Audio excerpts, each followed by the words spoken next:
So, welcome folks. We've been seeing examples on time complexity in the previous video.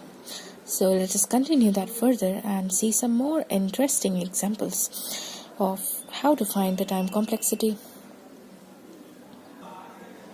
So, here we have a main method.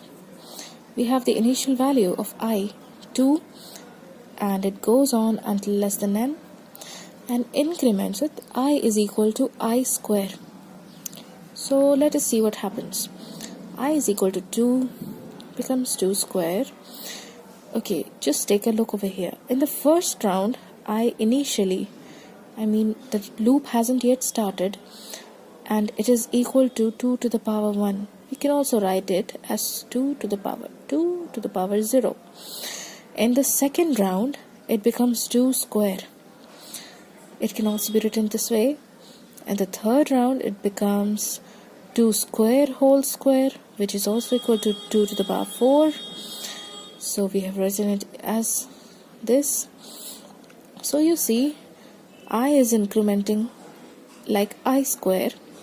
And if we observe this pattern, we see that if k is the number of rounds that is going on, we can express the value of I in this format, 2 to the power 2 to the power k.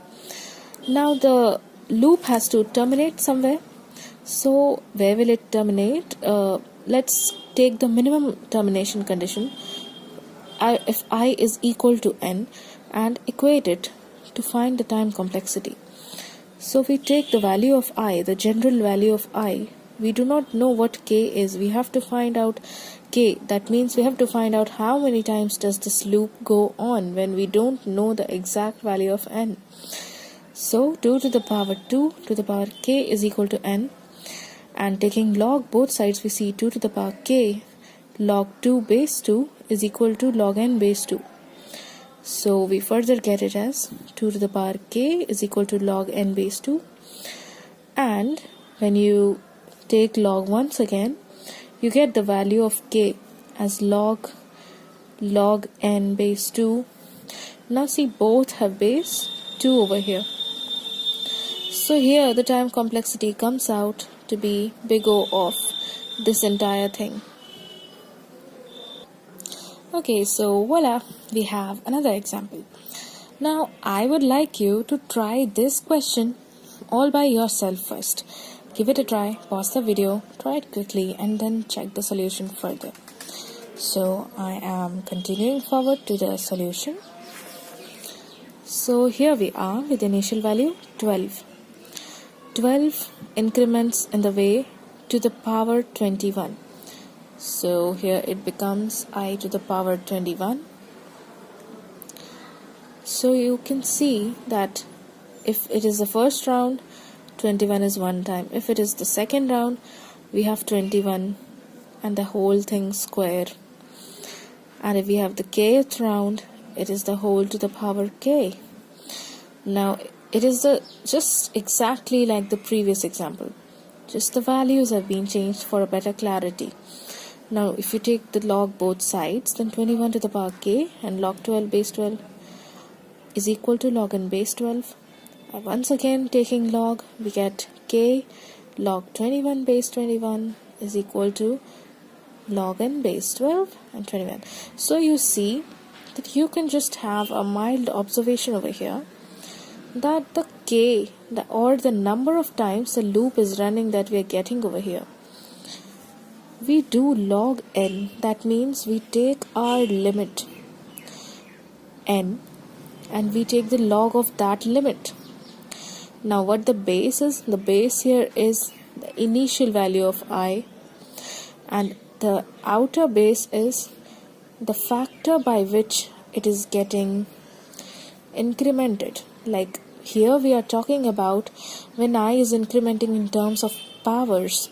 So whatever the power of I is, that is coming here. In this particular case also, you should have noticed that we were incrementing with I square. So we are getting 2. Initial value of I is 2. So we are getting 2 over here. This base as well. So that is just a little jugaad that you can do to get answers quickly when you see something of this exact type. Otherwise, to be on the safe side, please do the proper procedures, take log and everything, and get your K. Okay, so we have another example. I would recommend to try this also yourself first.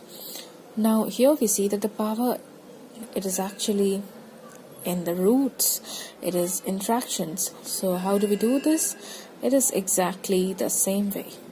So we take the initial value of I, that is n initially, then we take the first round, it becomes n to the power half. In the second round, the entire thing to the power half. We can also write it as n to the power 1 by 2 square. And in the kth round, you can see the whole thing goes to the power k. Now to terminate the loop, we should take the minimum most condition, that I is, I'm sorry I've written equal to 2, it should be greater than 2, but okay, just for the termination check, you can equate it to the nearest possible number.